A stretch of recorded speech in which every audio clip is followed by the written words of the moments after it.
Good morning, everyone, and welcome to the Alliance's Summer 2021 Empowerment Rally, Activating Advocacy for All, coming to you live each and every day this week, Monday, July 19th through Friday, July 23rd, 2021. Today is day 3. It is Wednesday, July 21st, 2021. And the Alliance is proud to be an initiative of the Illinois Council on Developmental Disabilities. So I'm giving them an awesome shout out. Thank you so much to ICDD for believing in us and believing in self-advocates around Illinois. Next slide. So you'll hold that up. So what are we going to rally around this week? Well, we have rallied around a lot of things so far. Day 1 was about advocacy and leadership. Yesterday, we learned about rights and empowerment, and we strengthened our self-advocacy muscles. Today is all about legislative advocacy. Tomorrow, we're going to step back and get well. We're going to talk about wellness. And day 5, we're bringing it all home with a call to action, the future of self-advocacy.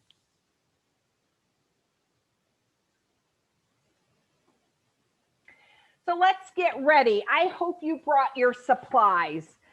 I hope you have your Activating Advocacy for All rally handout. I know I do. I've got an ink pen so I can write things down. If I don't write them down, I don't remember. I've got my Zoom rally cards. Oh, yes, I do. And I hope you do too. I'm sporting my rally bracelet. I feel like Wonder Woman. I'm showing the power. And I've got my Alliance t-shirt on. So I don't know about you, but I am ready to rock this day. So the Activating Advocacy for All rally handout. We've been looking at this each and every day. Side 1 has goals that we are going to make for ourselves and work on, whether it's during the rally or after the rally is over. Side 2 is all about getting to know me. And we've talked about things, what we like about ourselves, the favorite food. And thank you for all of you yesterday for sharing your favorite foods. We talked about the singer or music you like to listen to and the television show you like to watch. But I have a question for you. We're going to get this started. Have you showed anyone your rally handout? Have you showed it to anyone? Have you talked about your goals? Have you shared about you? Let us know in the comments. And Tara's going to read those out loud. All right. So I hope you showed your handout to some folks. If you have, let us know. Who'd you show it to? What'd they say? And that's okay if you didn't. All right. That's okay if you didn't. No worries. You can show it if you want, and you don't have to show it if you don't want to. Oh, thank you, Kevin. Kevin says he hasn't showed it, but he's discussed the rally. I am going to give you, Kevin, an awesome. Thank you so much. Next slide. So got to get those cards out, right? So the cards help us to speak up and speak out in a different way. Plus, for me, it gives me a little bit of exercise, right? I'm choosing cards and I'm showing cards. Oh, yes, I am. So hopefully you have your cards nearby. Next slide. So some housekeeping. We are providing American Sign Language, or ASL, and real-time captioning for your accessibility. So if you want to use real-time captioning, go down to the bottom of your screen and click the CC button and click Show Subtitles. Then it will come up on the bottom of your screen and you can read as well as perhaps hear it. The other thing is we have spotlighted the ASL interpreters so that they are available on your screen at all times. All attendees, we ask you to stay muted just to enhance the rally experience for everyone, and try not to have any distracting background noise. If you have any questions or concerns, use the chat box to message me. We also encourage you to use that chat box to share comments and ask questions. Remember those Zoom rally cards to help you speak up and speak out. We have a raffle drawing at the end of the day. Congratulations to our winners so far. And as always, we want you to have fun learning with and from each other. And oh yeah, about that break, we will be having a 15-minute break today. And if you can't wait for a break, take a break whenever it works best for you. Honor your body. All right, so yesterday we talked all about rights and empowerment, and these are some of the words that you shared yesterday in your comments, and I took those words and I made them into a word cloud, and rights come up a lot, and friends, and learn, and vote, and speak, and banking, and view, and change, and communicate, and relationships. All these words you spoke about yesterday. And so I was really thrilled to be able to make this word cloud to share with you. And I can't wait to see what today's word cloud looks like when we check it out tomorrow. So Tara, take it away. All right, thanks, Christine. That was awesome. So excited about today. We're going to talk all about legislative advocacy. So I know this can be kind of, for some folks, might be a little confusing. So we want to make sure we break everything down, and we hope that you leave with a little more understanding of how advocacy, legislative advocacy works. We're going to talk about how to find our legislators, how a bill becomes a law, how to file a witness slip, important pieces of disability legislation, some legislative priorities that are, circling around this year and next year, and we're gonna speak up and speak out. All right, Adam. Ready, set, go. Okay, so we are going to hear from you now. So I want everyone to speak up and speak out using the chat. What are some of the systems we use to live and work in the community?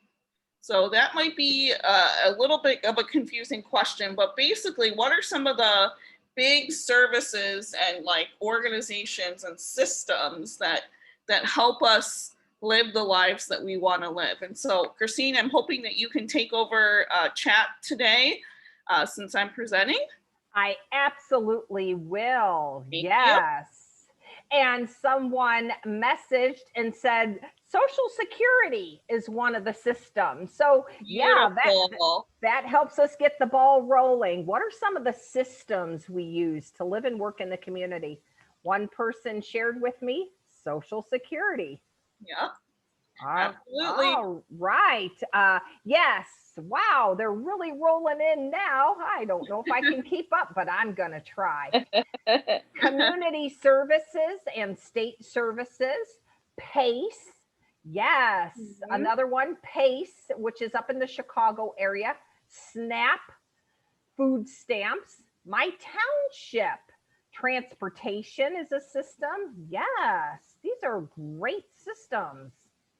Well, that makes me feel good. It seems like we're all on the same page here. Yes. Let me just share a couple more. The community and staff, disability service agencies, IHR, Medicaid, and voting. All right. Nice. So some of those you'll see here. So we heard a couple of those already. Medicaid and Medicare, which are systems of insurance that help pay for people's healthcare, but also their services. We heard Social Security and transportation. We also have the State Board of Ed, local and community systems, and then the Illinois Department of Human Services. So that could be the Division of Rehab Services, the Division of Developmental Disabilities.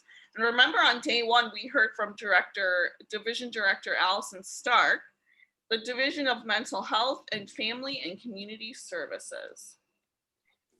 Okay, systems advocacy can be both legislative and regulatory. So I know that's kind of like, what does that mean? We need to speak with elected officials about both of these things and the administrators of programs. So we're going to talk more about that a little bit later. So now I'm going to turn it over to Lindsay, and she's going to tell us a little bit about Medicaid.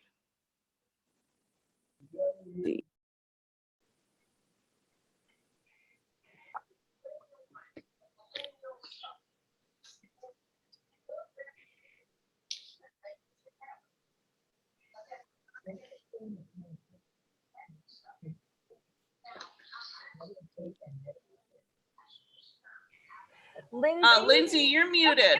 Oh, it looks All like right. I'm muted too. Sorry. That's funny. Okay, if you could start over, that'd be great. Thanks. A system that supports us is Medicaid. How does Medicaid support you or someone you know? What does Medicaid do to support people with disabilities in their homes and communities? Are any of you worried about possible cuts in to the Medicaid? All right, so share in the chat. How does Medicaid support you or someone you know? What does Medicaid do to support people with disabilities in their homes and communities? Are you worried about possible cuts to Medicaid? And then I also want to remind folks to please keep yourselves muted because we do hear some background noise. So I'm going to ask Jay-Jin and Christine to be mindful of muting folks if that's not happening. Thank you. And then Christine, let us know if you get any responses in the chat. Yeah, so we do have some folks who say, yes, I am worried about possible cuts to Medicaid. And Nikki says Medicaid supports us by covering our medical expenses. And Medicaid provides insurance and mental health services. And yes, I'm worried. We do have some folks who say, I don't have Medicaid. Another person says Medicaid helps with my medicine and medical devices. Another person said, yes, I'm worried about cuts. We have some more comments, medicine and being able to receive medical care. And yes, I am worried. Okay, thank you so much, everyone. All right, Lindsay. Medicaid is important. Medicaid is primary source of health insurance for people with intellectual or mental disabilities and provides needed health care and long-term care services. Medicaid is a state and federal partnership. Medicaid is an entitlement. Yeah, absolutely. So the key takeaways are that Medicaid is a really big part of how people with IDD, intellectual and developmental disabilities, get and receive services, especially long-term care services, which can include residential and home and community-based services. So some of the benefits we're going to hear from Lindsay. Tell us about some of the things that are included, Linz.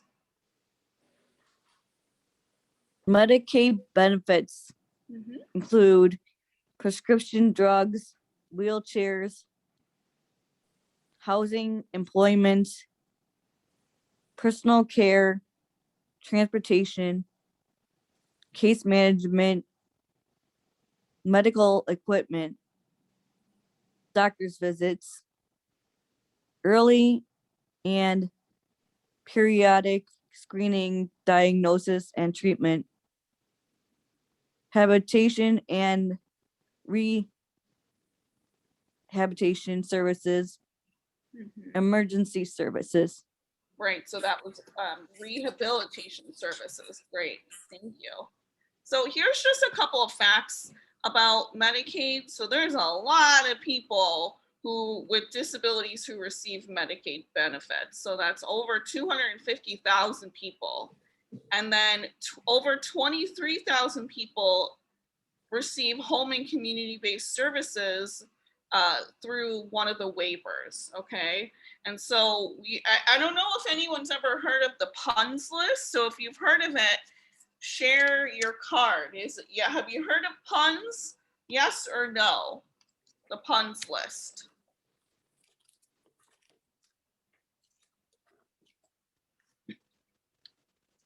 I'm gonna ask Christine to tell me what folks are saying. Okay, we've got some yeses. Yes, we do have some yeses. We have Right. some no's. Okay. And I know that the director spoke about puns when she kicked off our rally on Monday. So it looks like some of us do know about it and some of us don't. Okay, so just a kind of brief overview. Basically, when you have a developmental disability in the state of Illinois, there are certain entitlements that you have, okay? And so home and community-based services, unfortunately at this point, is not an entitlement as of this point. So you basically need to be on a waiver to receive those services. So you're kind of like waiving your right to institutional care, which is an intermediate care facility or a state operated developmental center. So in terms of residential, right? So those are called institutions. So currently our state, one of a few states still, most states in our country have closed down their institutions, but Illinois still has 7 open. So people are entitled to go to those centers really whenever they need them. But if you want waiver services from the home and community-based services waiver, you need to be enrolled in the PUNS list, which is the prioritization of urgency of need for services. So most people are on the PUNS list for several years, some more than 10 years, okay? And so there's currently over 17,000 people waiting for services through home and community-based services waiver, right? So luckily, as Allison said, there was a big poll in the last couple weeks where 1,593 people were selected for, from the PUNS list to receive services. And those letters were mailed out just a couple, like last week, okay? So what you're seeing here is that we have a lot of people who are in need of services, okay? And there's still a lot of work to be done. And a lot of that can be done through advocacy, legislative advocacy. So I talked a little bit about this, but there is an institutional bias. Individuals with disabilities have a right to access institutions, right? But they don't have an entitlement to those HCBS services.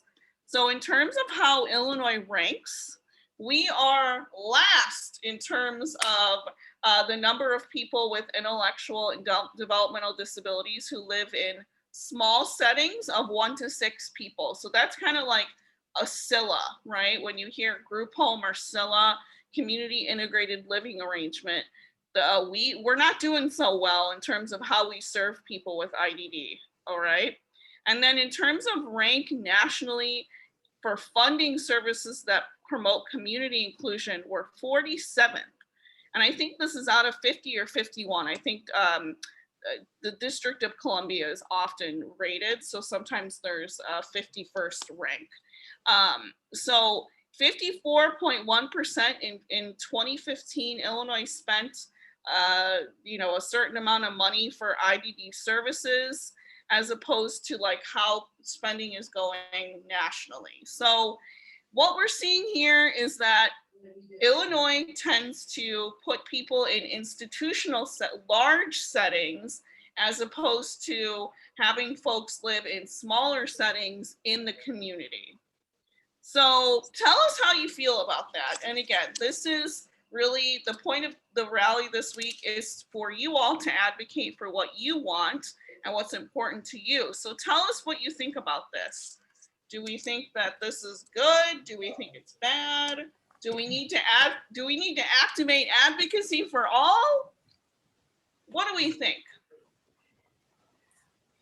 Well, let's see. This is Christine, and Kevin asked, so if you're on the list, what do people do in the meantime? Well, Oh, you wait. that's a great, you wait, You essentially. wait. Yeah. And while you're waiting, we can activate advocacy. This is something that we can do something about. We can use our voices. We can write letters. We can text. We can email. Use our communication boards, right? Jenny said that is so sad. I agree. And we have that's wrong. And it's terrible. And Jenny reminded us that self-determination is the process by which a person controls their own life. Yes. So wonderful things to speak up and speak out about. Mary said, absolutely not good. And it's awful. Yeah. Jermaine doesn't like it at all. Mary said, advocacy for all. We have advocate while you wait. Oh, I love that. Yeah. Oh, Advocate while you wait. We Yes. gotta highlight that. Yes. Thank you, Raymond. Raymond thinks it's terrible. Jenny, we need to be self-determined and fight for our rights. Advocate for all. Talk to Springfield. Talk to Washington. Yes. Yes. So this is a state obstacle, and it is a national obstacle. Oh, wonderful. All right, thank you all so much. All right, and I know we talked a little bit about this, the Liggett consent decree. I know Allison brought this up, and so did Cheryl Jansen yesterday from Equip for Equality. So Adam, let's just do a little recap of what the Liggett consent decree is. Named for Stanley Liggett. Lawsuit filed in 2005 by 9 individuals with an IDD. Nearly 6,000 people with IDD were living in large private ICF or DDS, and thousands more were living at home and at risk of institutionalization. Lawsuit did not include adults with IDD living in state-operated developmental centers or children.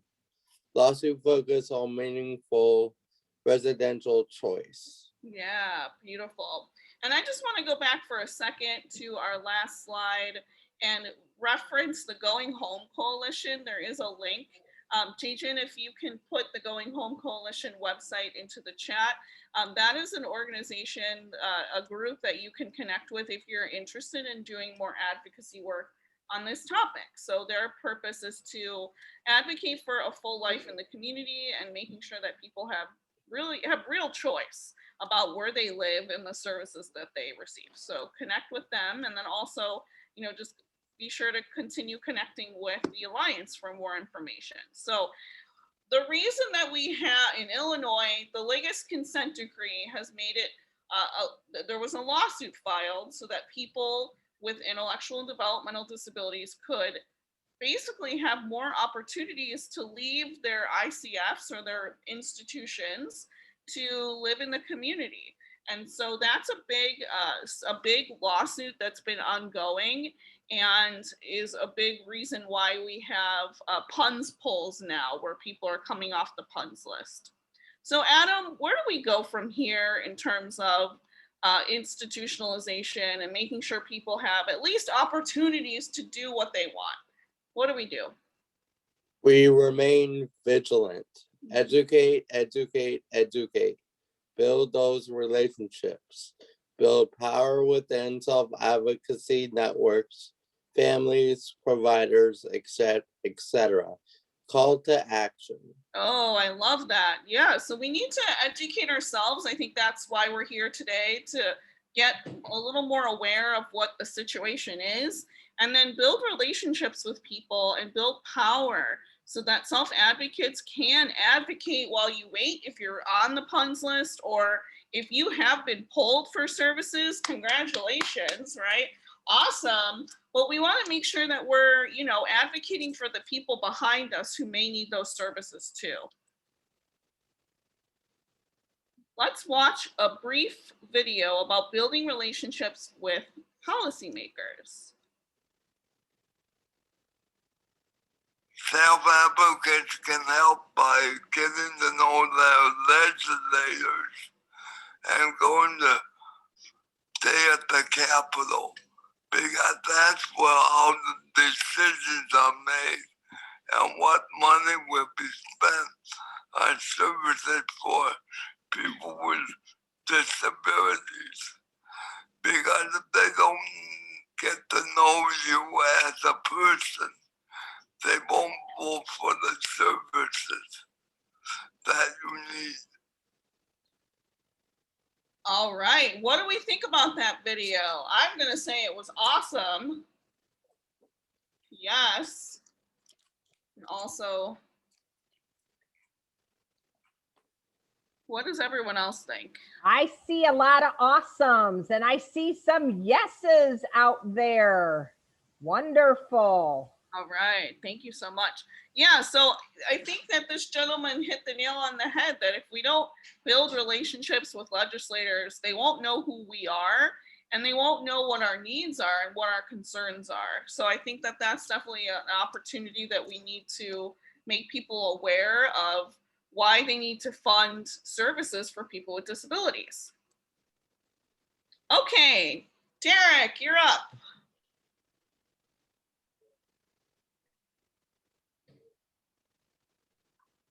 Take yourself off mute. There we go. How you doing? Good, how are you? I'm doing great.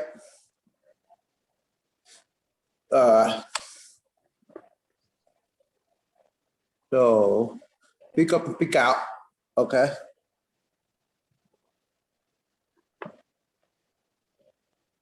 So what is, okay, this what you want me to read right here? Yep. Yeah. Okay, I'm sorry. That's what is what's that A legislator. legislator? All right, so folks, share in the chat, what is a legislator? Tell us what that is. Have you heard that word before? All right, this is Christine, and folks are starting to let us know. Becca says, a person that makes a law. Curtis says, House and Senate. Michelle says, yes, she's heard of a legislator. She's heard that word. What does everybody else think? What is a legislator? Lindsay says, yes, she's heard of a legislator as well. Mary says, a legislator is a person who makes laws. Kevin says, someone who represents and makes tough decisions. Yeah. Quentin, someone you vote for. Yes. Beautiful. Yes. Lindsay says, awesome. Yeah, so all of those are true. So a legislator is someone that represents us, the people, or sometimes we're called constituents. So they represent us in the House, Senate, Congress, all of these things, locally, in our communities, at the state level, and at the federal level, and they vote on policies and laws that are going to help our society be better, right? So it's really important that we know who our legislators are and that we connect with them. And I want to just share a story that I heard a while ago from a colleague, basically that, legislators, they need to hear from us, right? And they tell us that too, that especially people with disabilities, if there's things that are important, they need to know about it. And so every time you call or email or connect with them, there's kind of like a list of priorities, right? So they keep track of all that. And if they have enough action around a certain issue, then they kind of have to, take note of that and vote and, represent what the people want. So as you can kind of assume, if we don't tell them what we want, they're not going to know, and they might not vote the way that we want them to. So that's why it's really important to advocate with our legislators. So here's just some quick links that you can use. I think Jane is going to be putting them into the chat.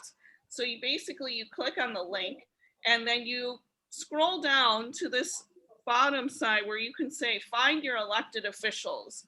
You put in your zip code, and that will tell you who your representatives are. And then you can also go to this website to check to see who your representatives are as well.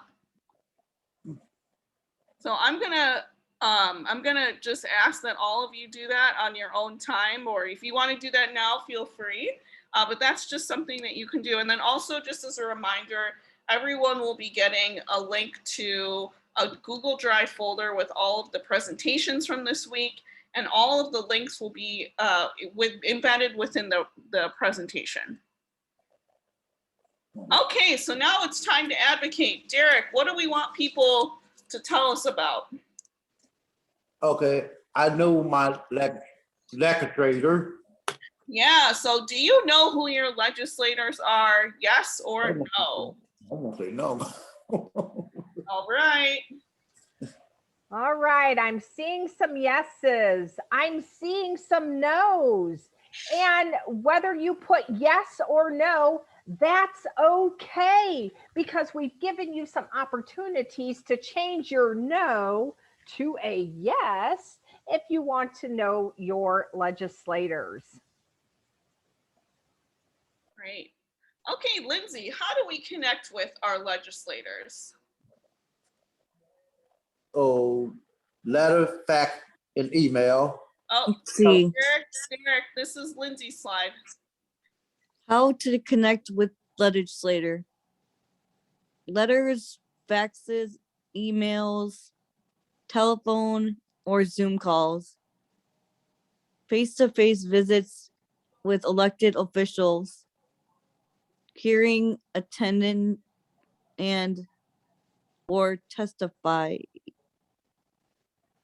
Public meetings, town hall meetings, phone and email trees, engaging in social media, sign up for their newsletters, serve on statewide communities and boards. Wonderful. So there's a lot of ways that we can connect with our legislators.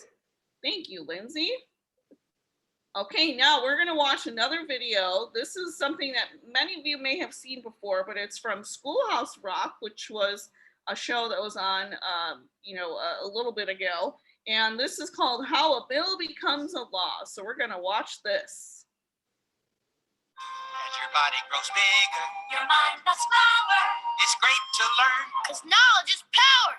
It's Schoolhouse Rocky, the chip on the block of your favorite Schoolhouse Rock. I'm just a bill.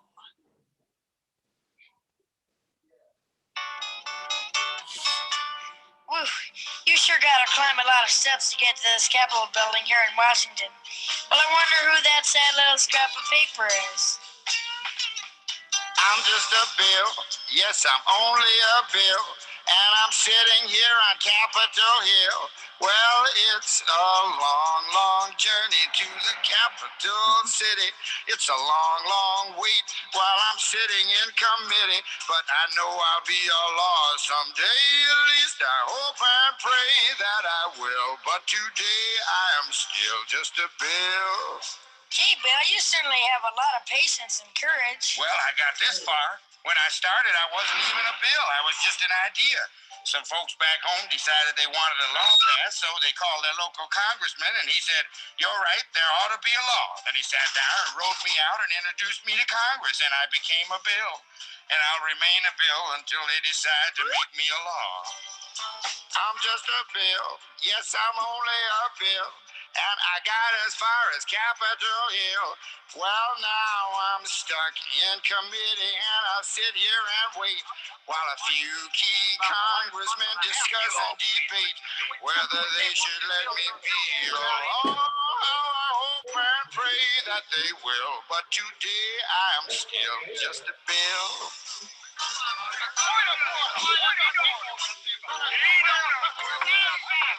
Listen to those congressmen arguing. Is all that discussion and debate about you? Yeah, I'm one of the lucky ones. Most bills never even get this far.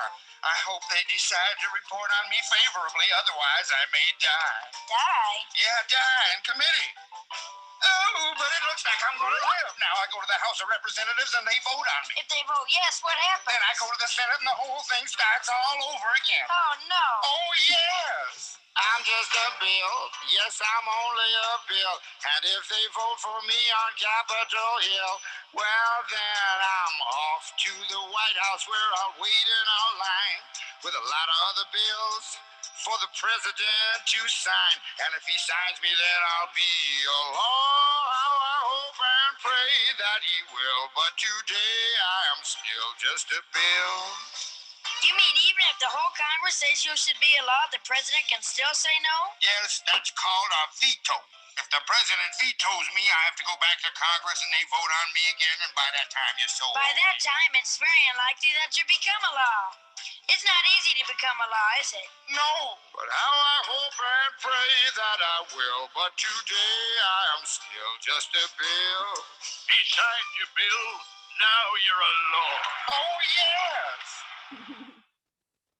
All right, that was great.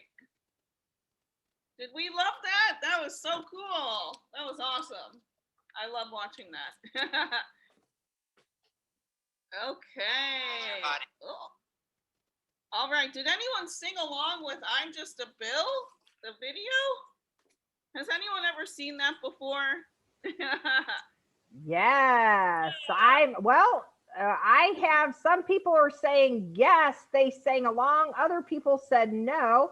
Jenny said right before the election that was playing at McDonald's on their television. Oh, that's cool. Yeah, I know I was singing. My dog didn't like it so much. Okay, so Adam, let's review how a bill becomes a law, because I know that might have been a little confusing for folks. So what's the first thing that happens when a bill becomes a law? Citizens develop or suggest an idea for a law. Right, so we have a problem that we need to solve, right? So an example of this is the recently passed sex ed bill. So the issue for that was that we knew that people with IDD needed opportunities to learn about healthy relationships and sexuality that they didn't have currently. And so we knew we needed to make it a law. So that's where we kind of talked about it. And then what happened? House or Senate members propose bill. Okay, so the bill starts in the House or the Senate. House and Senate vote to approve bill. Okay, so then the House and Senate will have to vote to approve the bill, and then The governor signs to approve or veto, stop the bill. right. So in our state, that would be the governor who has that final decision-making power, right? So that's like a state bill or law, and then if it's a federal one, then the president would have that veto power. Okay. If bill is vetoed, another vote can be taken. If more than 2/3 of the House and Senate vote to approve it, the bill will become a law. All right. Thank you, Adam.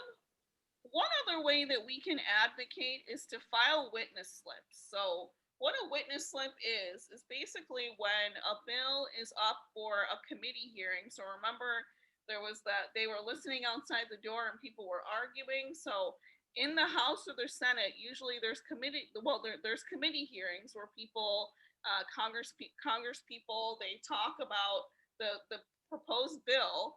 And so they need to hear from their constituents about what's important. So you can file a witness slip for or against the bill to basically to speak up and speak out. So this is another way to advocate.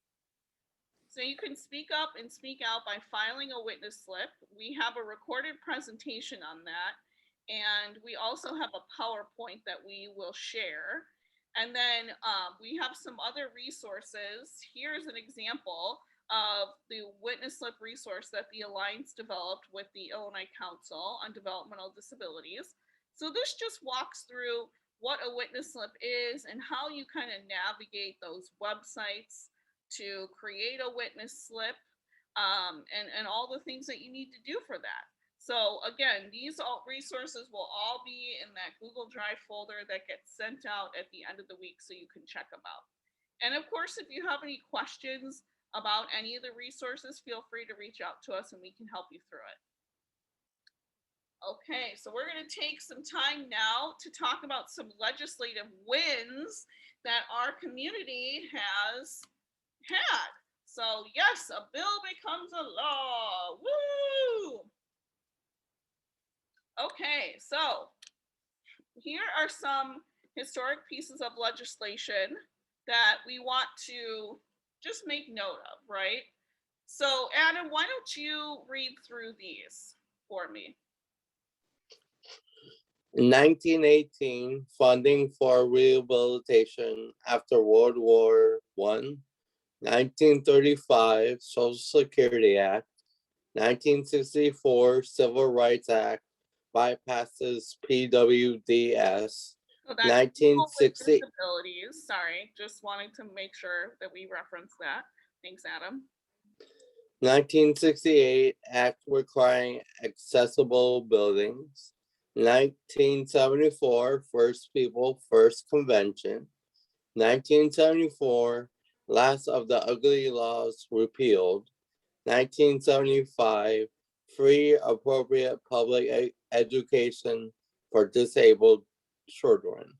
All right, thanks, Adam. So here on the screen, on the right side, we have some photos where basically, you know, a lot of the historic legislation around supporting people with disabilities comes out of, you know, people returning from war, right? So after the Civil War, we had a lot of folks come home who were disabled. And especially after World War I, we're starting to see funding for rehab services because people all of a sudden they were not able to work, right? Things looked very different back then. And then we also see the criminalization of people with disabilities for the mere fact that they were disabled, right? We saw this in the Holocaust, where the Holocaust actually started with disabled people. They were doing experiments on disabled people. And so that's something that we really want to make note of. And that wasn't that long ago. So here's an example of a poster from, you know, a couple generations ago. It says, "Don't pity a disabled man, find him a job." And then on the right here, we see some advocates who are holding up a sign that says, "Injustice anywhere is a threat to justice everywhere." And that's a quote by Martin Luther King. So I think it's important to reiterate that the Civil Rights Act in 1964 really did leave people with disabilities out. And so, you know, there was a good couple decades where people were actively advocating for disability rights. And then also, you know, again, in 1974, people could still be arrested for being considered ugly or physically disabled. So that's something that's really shocking to me. And one of the last ugly laws was repealed in Chicago, where I live. So, ay, ay, ay.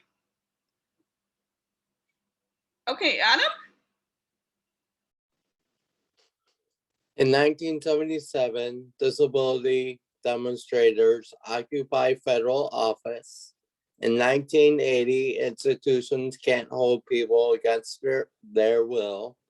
1983, adapt campaigns for transportation access.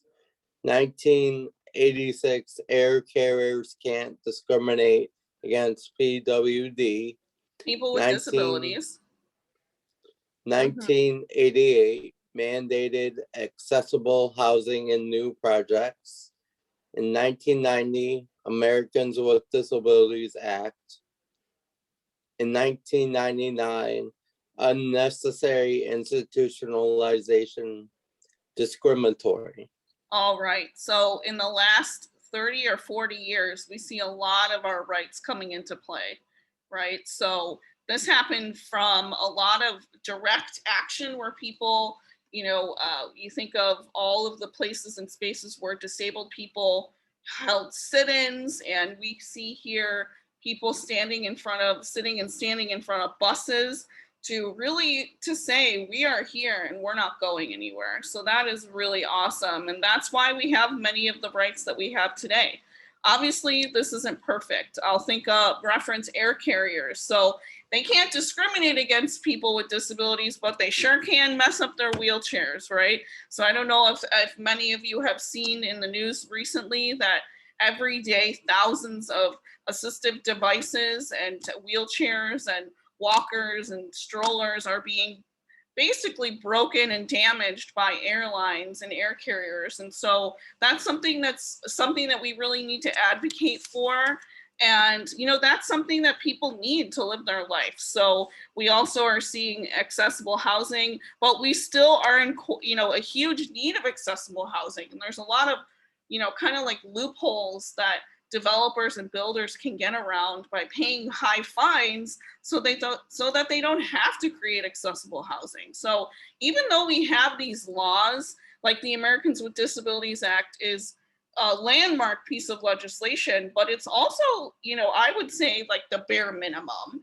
And I think that some of these laws we have to really continue to advocate for and to fight for, because they don't always go as far as maybe they could or should. Okay, Adam, tell us about the Capitol Crawl. On March 13th, 1990, over 1,000 people marched from the White House to the U.S. Capitol to demand that Congress pass the Americans with Disabilities Act, or ADA. When they got there, about 60 of them cast aside their wheelchairs and other mobility aids and crawled up the Capitol steps. The Capitol Crawl, as it's known, was a physical demonstration how inaccessible architecture impacts people with disabilities. It also highlighted the urgency behind the need to pass the ADA, which President George H.W. Bush signed into law on July 26, 1990. Woo! Activating advocacy for all. All right. Yeah, so the Capitol Crawl is, that was a huge step. So here we have photos of the Capitol Crawl. So here in the top right, you'll see people with disabilities crawling up the Capitol steps to say, this building, the capital of our country, it doesn't include us, right? If we can't access it, if we can't get into it, how is that fair? How is that just? So this is something that was really important and such a visual representation of the actual problem, right? I think disability advocates do it best. I mean, I'm a little biased as a disabled person, but we know how to advocate. And unfortunately, we continue to have to keep advocating for things that should be human rights. So here on the left, we see asking did not work. So that's why, and that's what I love about this movement is that, sometimes we have to put our bodies on the line and really get in there and fight, right? And then here on the bottom right, we have President George H.W. Bush signing the Americans with Disabilities Act. And I want to draw your attention to this gentleman right here in the hat. I want everyone to speak up and speak out. Who is this person and what is he known as? This is a little pop quiz. One of his famous quotes is, "Get involved in politics as if your life depends on it, because it does." So Christine, do we have anyone in the chat who knows who this person is? Oh, I'm getting ready to check that out. We have had a lot of comments flying in the chat relating to legislative advocacy. So that is exciting to see. All right. All right. And Justin Cooper said Justin Dart. Woo! Yes. Mary said Justin Dart. All right. Yes. And Jenny says, I met Jennifer Keeling Chaffins from the Capitol Crawl, and she provided a link. So amazing. You know who this gentleman is, and some of you have met people who participated in the Capitol Crawl. All right. Yeah. So Justin Dart is known as the godfather or father of the disability rights movement. So that's really awesome. Thanks, everyone. So in the last couple of years, we're seeing more and more disability legislation becoming law, right? So in 2005, we had Medicaid cuts in a lot of states, including Tennessee, which led to sit-ins. So sit-ins are a huge, huge piece of how disability legislation has passed in the last 40, 50 years, right? So, you know, that's definitely something that seems to be effective and is really a way that we can share what, you know, how unjust these cuts can be and really deadly for folks, right? So in 2006, the history of disability rights enters curriculum for students. In 2010, Rose's Law changed a reference in many federal statutes that referred to mental retardation to make them refer instead to intellectual disability, which became law in the United States. So I think that's even, you know, that was only 11 years ago, where we still, you know, I remember when I was young, that word was sort of like the MR diagnosis, and QMRP, qualified mental retardation professionals, that was still very real. And I think that we've been successful in our line of work, right, in the IDD advocacy, in changing those, because that's not a word that people like. It's not a word that's respectful. And, you know, I think, again, you know, let's call it what it is. It's an intellectual disability. So I think that that's been really great for our community. And then in 2014, we have the ABLE Act, which helps people save money in ABLE accounts without affecting their benefits. And then here on the right, we have a photo of advocates from the Tennessee sit-ins talking about disability rights are human rights. So they're holding up a really big sign. Okay. Some other pieces of legislation in 2014 in Rhode Island, there was a shift from segregated day programs to community employment. So when I was doing my research on what to share with you, you know, this is a very short list, but I wanted to, you know, just highlight a few of the major changes that we've seen. There's many states that have implemented laws shifting from segregated day programs. So segregated day programs are kind of like when you receive community day services or you go to a sheltered workshop and they're not in the community, right? So maybe they're in like more of an industrial part of your city, or, you know, the fact that you're with other disabled people all day. So a lot of states are kind of going away from that to support people to have employment in the community where lots of other folks are, okay? And so that's definitely something that we want to see happen here, where people have more choice about how they spend their day. If you want to stay at your workshop, okay, but if you don't, that's okay too. So in 2015, paying workers with disabilities less than minimum wage was outlawed in New Hampshire. And again, we're starting to see that roll out nationally, where if you're at a sheltered workshop and you're doing like seed balls, or you're doing things on the workshop floor, you should be making at least minimum wage every hour, not piecework, right? So we're starting to see states really incorporate that too, which is a huge change, and it's a huge pivot for the way that we provide services to people. So I know that that's definitely going to be a struggle here in Illinois, but it's something that we can handle together. And then in 2018, the Department of Transportation requires airlines to document damaged wheelchairs and scooters, which I kind of talked about a few slides back. So now that they're required to document it, all right, well, now we know they're damaging, I think the number is over 20,000 per day or something crazy like that. So what do we do about that? How do we make those changes to make sure that this doesn't happen, right? And then in 2020, the banning of electric shock devices used to disrupt behaviors. So I know there still is one school, the Judge Rottenberg School in Massachusetts, that's still, I think, the only place that is currently still doing this. So I know there's a lot of advocacy efforts around that particular school in that state. But again, the thought that people with intellectual disabilities were being electrically shocked to keep them compliant, I mean, that's just wild, right?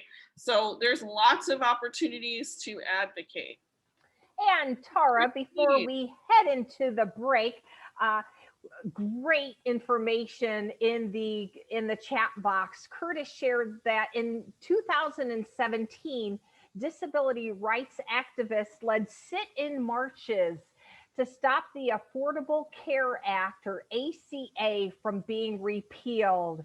And then another participant, Aaron Michalowski, said, yes, Curtis, I was there with NCIL, which is the National Council on Independent Living. It was the most amazing day of advocacy. So we are all part of advocacy in action. All right, so get out those Activating Advocacy for All rally handouts. Turn it over to the Getting to Know Me. And what I'd like you to focus on right now is people I like to spend time with.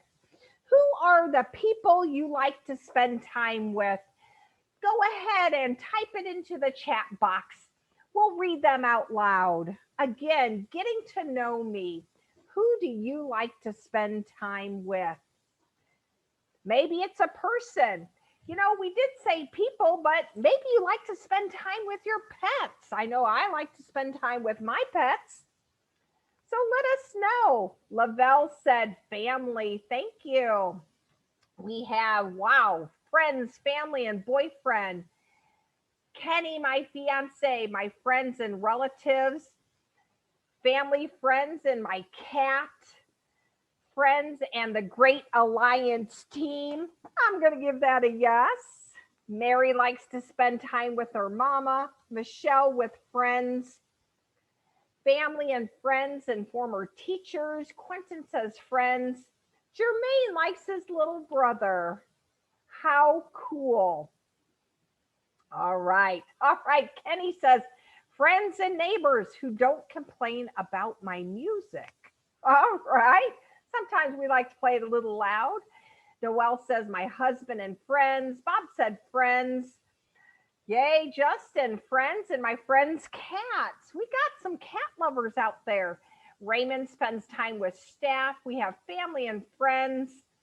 Felix says he likes to spend time with Linda.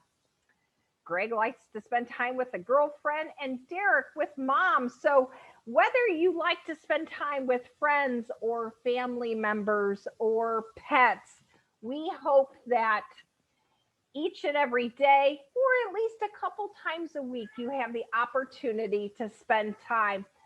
So Tara, let's go to our next slide and get ready to move and groove and take a 15-minute break with this emoji animation.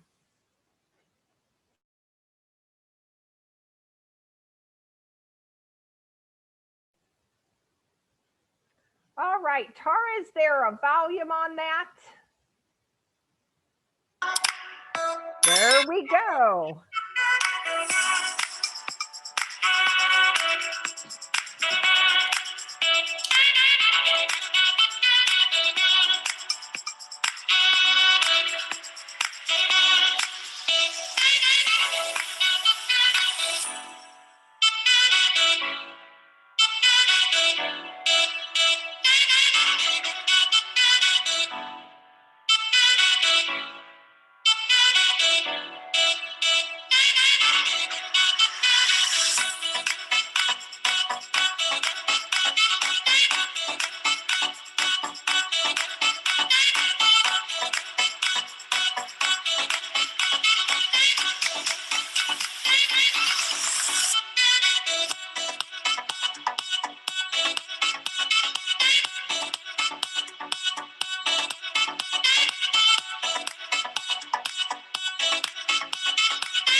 All right, everyone, and welcome back from your break. I hope you had an amazing break. Hope you enjoyed the music and the emojis. There are some emojis on there I've never seen before.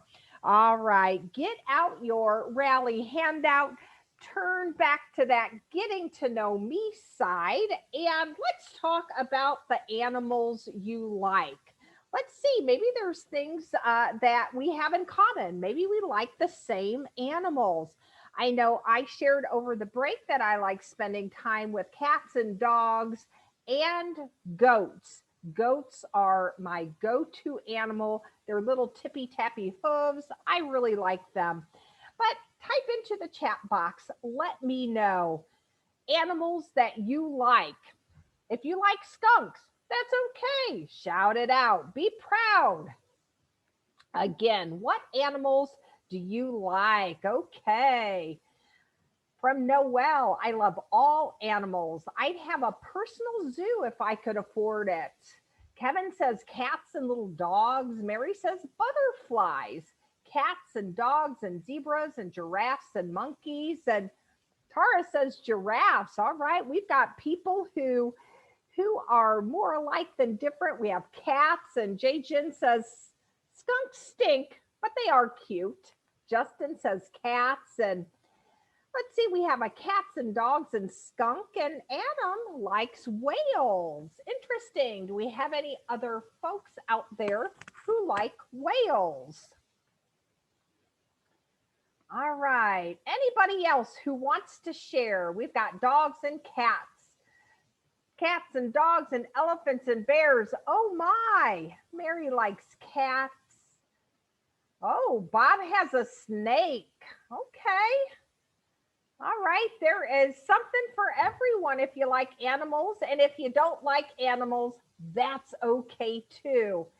Jenny says, my favorite animal is my fur baby, Shayna. Iris likes dogs. Oh, Anna, dolphins.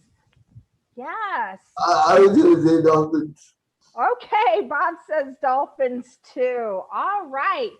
So I hope you enjoyed this little opportunity to speak up and speak out and share the animals you like, whether they're turtles or dogs or cats. Oh my, there's something for everyone. Take it away.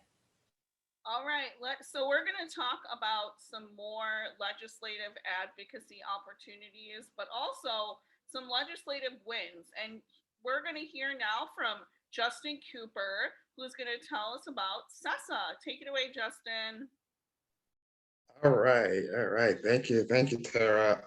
Good morning, everybody. Thank you for letting me, take a few minutes of your time to speak about a huge win, for folks in the disability community. My name is Justin Cooper. I am a member of Access Living's Advance Your Leadership Power, or of AYOP for short.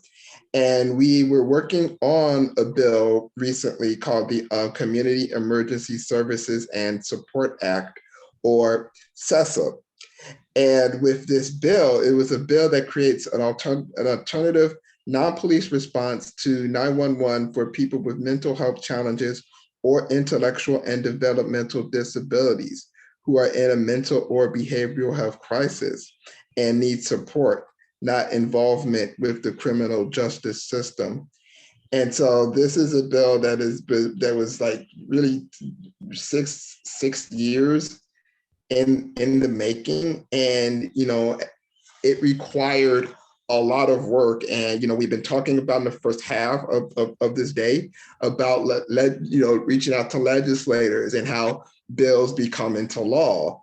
And so about 6 years ago, SESA started off as an idea. Members of AYOP, our racial and social justice group, had noticed that a lot of folks within, the disability community who were going through mental health challenges were getting killed by the police. And many of us in our group were really tired and frustrated in seeing the response to, instead of de-escalating a lot of situations, oftentimes there would be an escalating situations that often would get people with disabilities killed. And so for us, this started off as an idea. It started off as something that, what can we do to help our community? And through the process, we shared this idea with State Senator Robert Peters and House Representative Kelly Cassidy. And when we talked about, what this bill entailed, they were immediately on board with what we were trying to do and what we were trying to accomplish in this state. And so without our state legislators, like CESA wouldn't have gotten off the ground without their support. And so through their support, we reached out to a lot of folks within the community. We had multiple town halls talking to people with lived experience. That was one of our main points, is really talking to community members and community advocates who have seen, their members go through this. And for us, that was something that we really wanted, to hark upon, was just really reaching out to those with community, with lived experience, who can share their stories and talk about how, how this affects them and how it affects a lot of folks within the disability community. And so for us, the process, it was a lot of ups and downs in the process.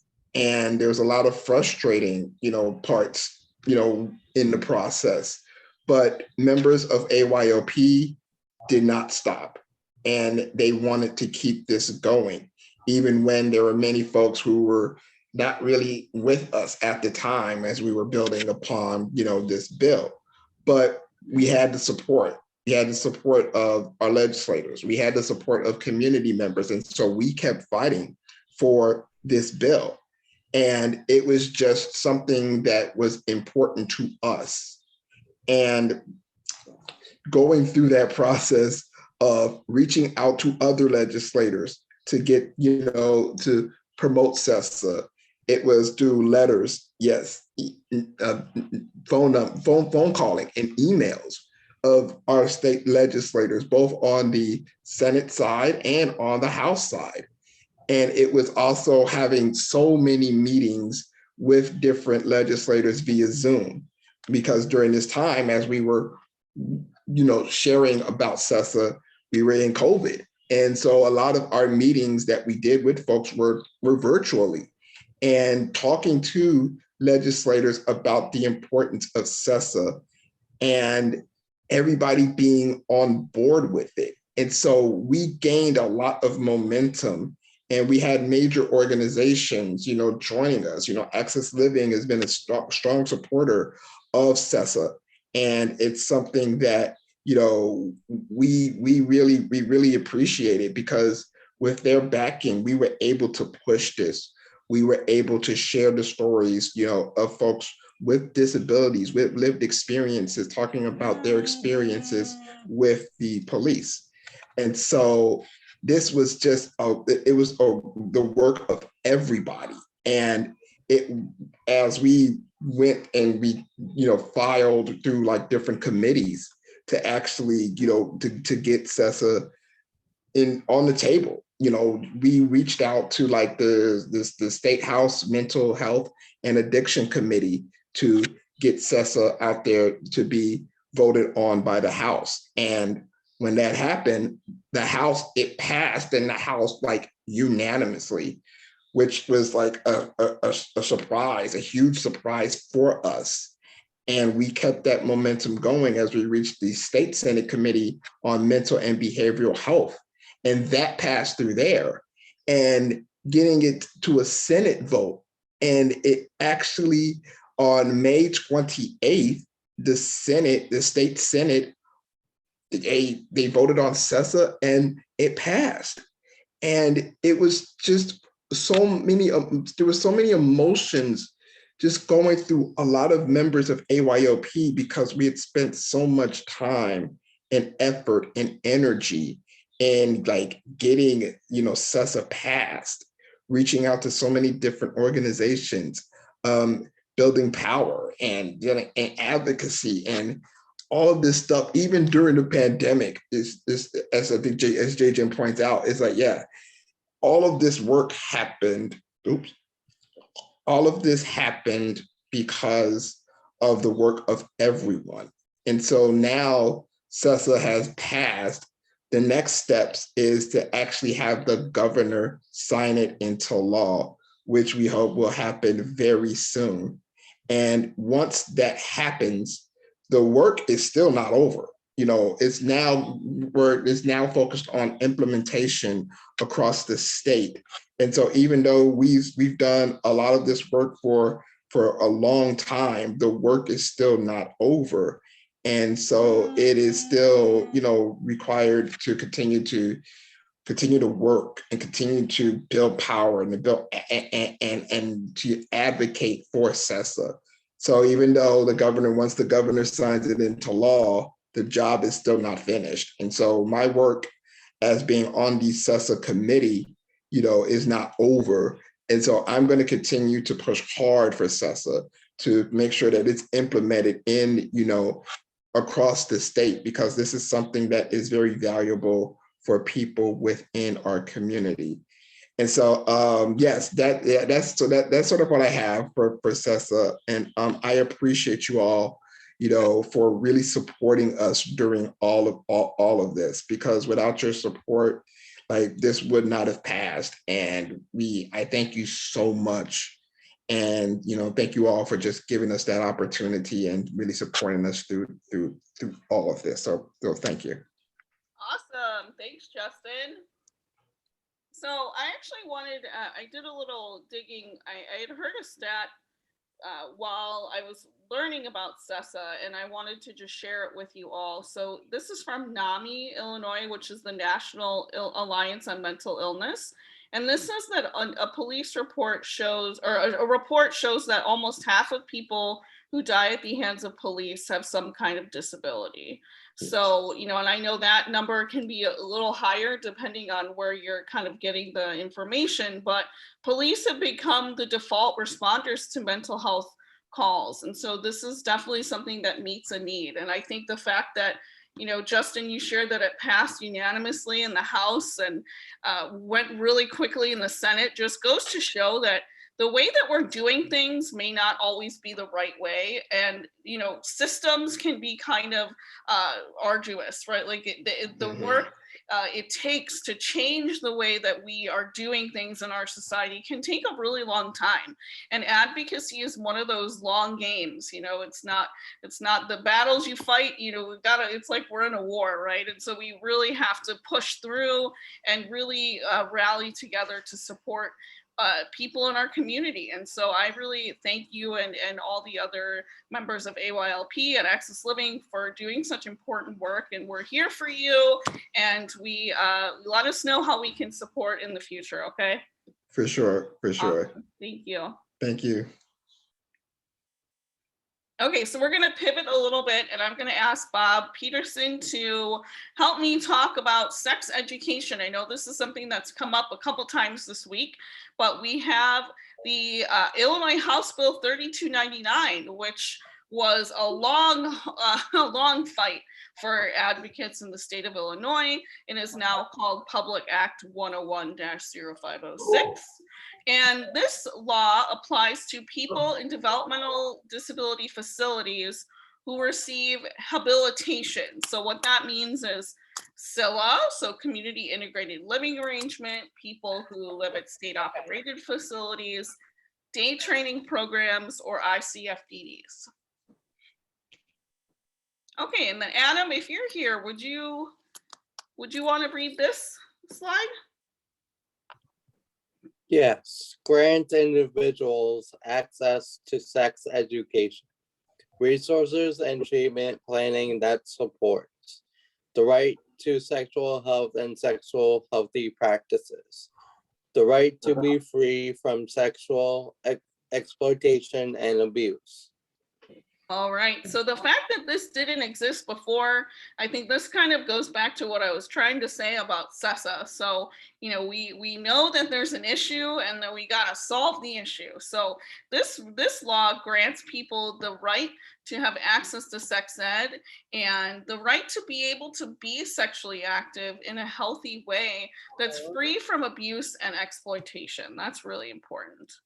So Bob, let's talk a little bit about the House bill and how we got this thing passed. It was a lot of work. So I'm going to say, you know, here the voice of self-advocates was the most important thing. That was the current that ran through, just like with CESA and some other legislative actions that, you know, the voices of self-advocates were the most important voices that we heard. So Bob, tell us a little bit about your role and, you know, why it was so important to listen to self-advocates. I was in the hearing with all.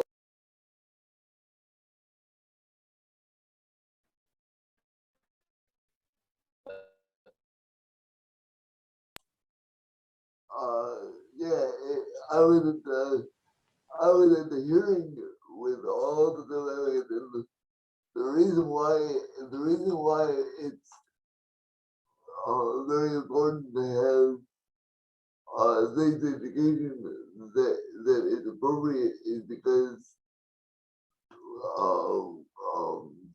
so people will learn the right way to talk about it, the right way to ask questions, and they won't do something that's not right, and this is all about educating people, and this is the first time that it's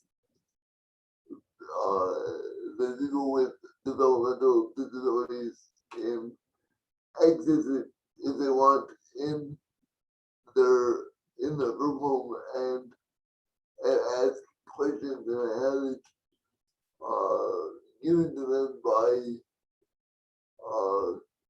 a professional that can teach them and ask questions. So it's a big deal because I just thought that it was something that was important because I saw some things that were not right. So I wanted this bill to be able to people to be able to get education correctly, and that's why I went to the hearing and testified along with a whole bunch of other people with developmental disabilities and said that they want this. And if I can add, access living was part of it also. So there was a good turnout. Yeah, so there was a lot of opportunities to advocate. So there was a couple town halls where, you know, legislators talked with people in the community about this issue. There was an intense amount of pushback from both provider agencies and guardians who were really opposed to this, which I found really shocking given that people with disabilities were saying, one, that they've been sexually assaulted, two, that they really want this information, that this is really important, and it's a right. We talked about rights yesterday. Christine talked a little bit about, like, yes, all the rights that we have in the right to be sexually active or explore your sexuality or be in relationships is a human right. And so, you know, I think that that's really, again, the thing that we want to be respectful and mindful of, that the voices of self-advocates saying, we want this information, and not to say that you have to have it. It's just that for those of you who are interested in this, you should be able to get the information you need. And I just want to point out too that people with developmental disabilities are more at risk to be sexually assaulted than any other group of people. The assault rates are very high. And, we know that people with disabilities are isolated from their community. And so they get taken advantage of a lot. And so we want to make sure that that we're protecting people and empowering them to use their voice if they are assaulted, but that they have the knowledge to be able to understand boundaries and consent, and that people with disabilities aren't sexually assaulting each other too. So that's kind of like one area and one issue with this. But then also, again, exploring healthy sexuality can be fun, and that's something that you're all entitled to. So the legislative process included witness slips, which was really important, and committee hearings, which I know Bob had said that he was part of a committee hearing and a regional town hall. So again, we have links to everything here that you can check out later. So advocates made this happen. So some of the things that advocates have done, Bob included, is reviewing curriculum and resources. I know, Bob, you've been really involved in that, and the developing resources that are easier to understand. So Yeah, the sexual rights statement. I'm still doing that with the executive committee, and we're still putting things together, and there's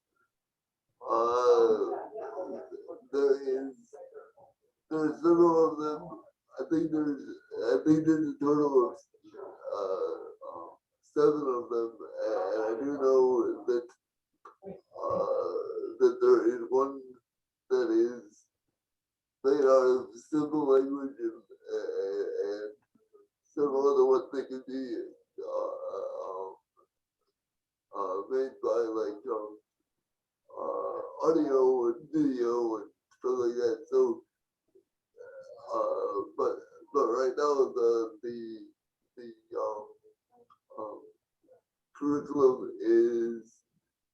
it takes form, but I think that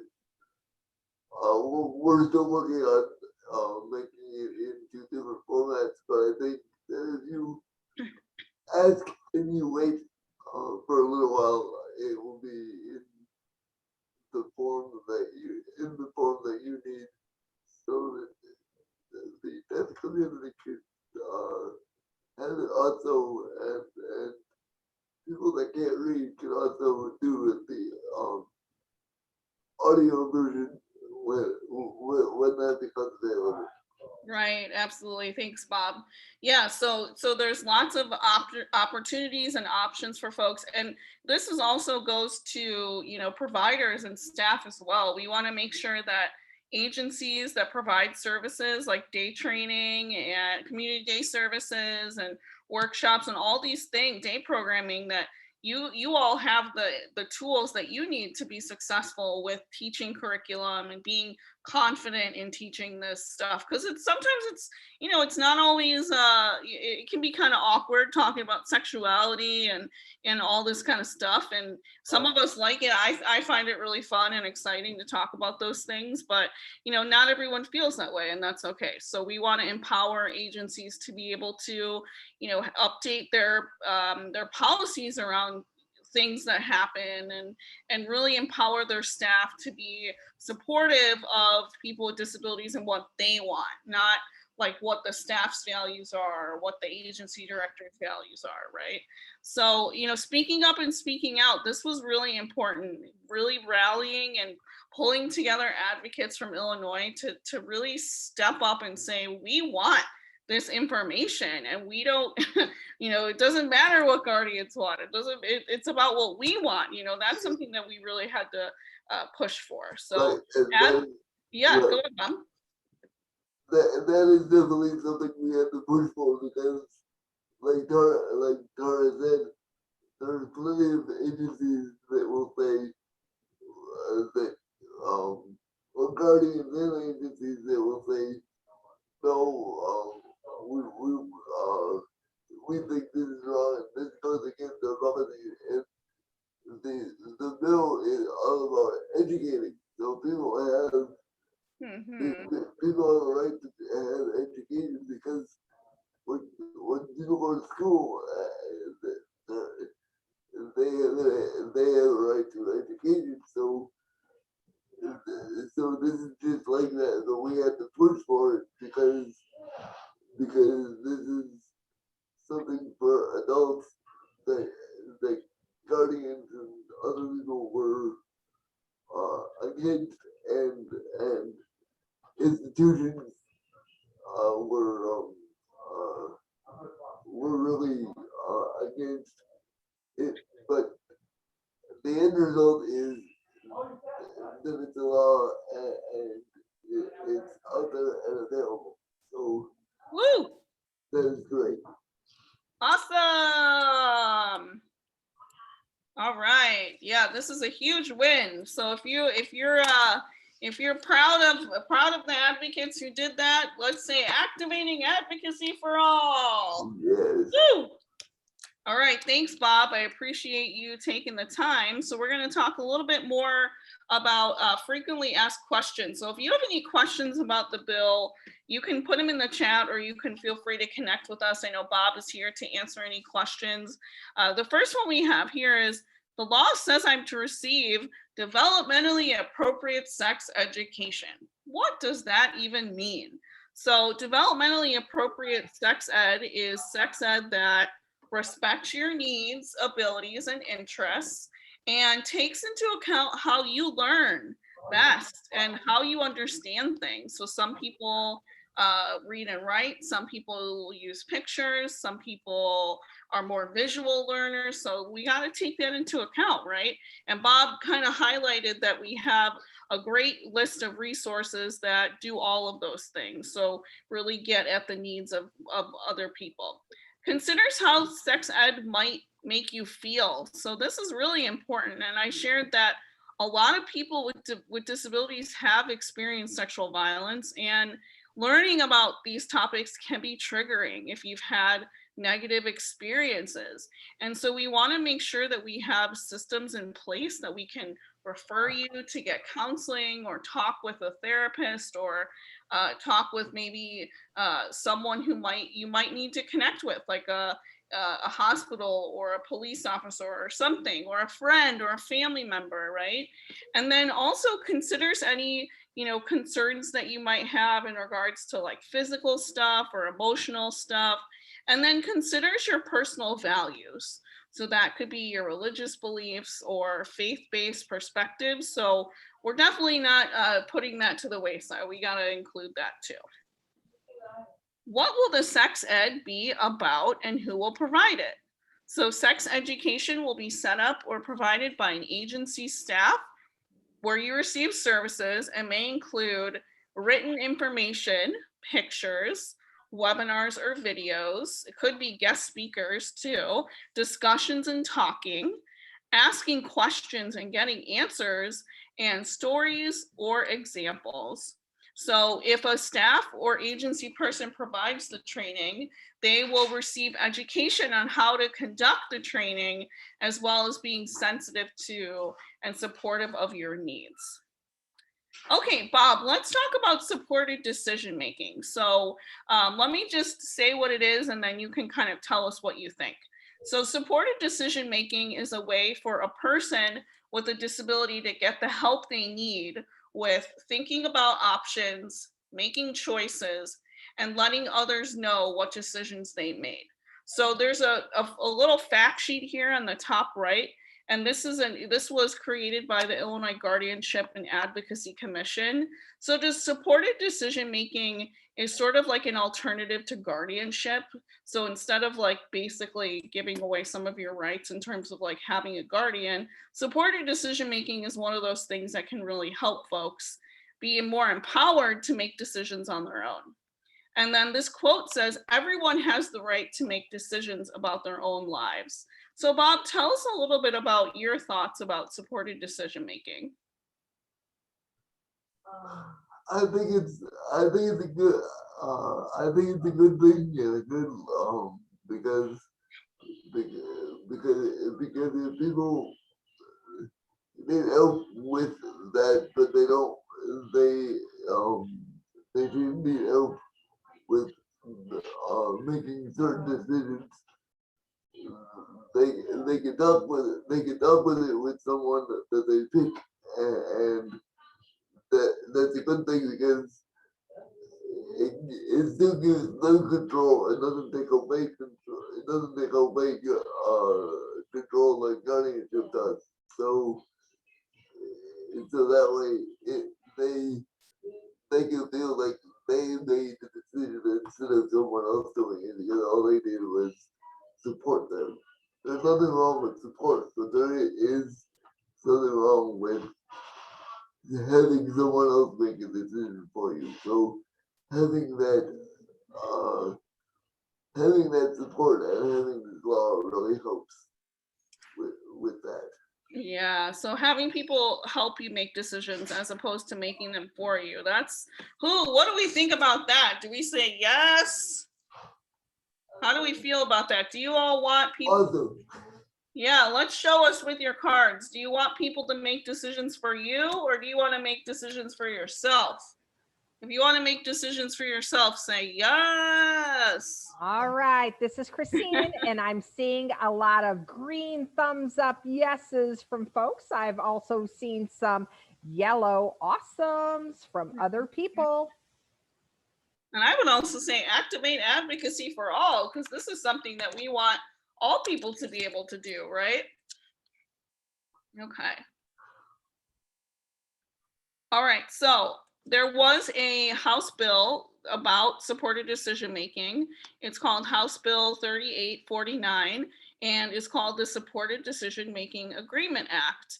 In February, it was introduced in the House and in the Senate, and then it passed both the House and Senate in May. So that took about 3 months. And then it was sent to the governor in June for him to sign into law. And I believe that it's still on his desk, just like CESA is. So maybe we should do some advocacy and connect with Governor Pritzker to tell him to sign those bills. What do we think about that? Yes. Okay. So work is currently underway to develop trainings for both self-advocates and supporters. So stay tuned for more on that. All right, so let's take some time now to talk about legislative priorities that we need to be focusing on now. So again, this list is, I did a lot of research on this, and there, because of COVID, things are sort of like, we're in a weird holding pattern, and this list is not exhaustive, meaning that there might be things I missed. So if there are, please put them in the chat so that we can advocate for them, because I don't know it all, right? So please let us know. So, okay, Derek, here we have a speak up and speak out.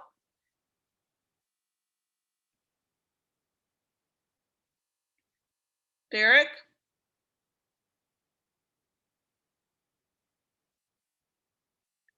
Okay, Adam. Oh, no, here. Hello. Sorry about that. Hello?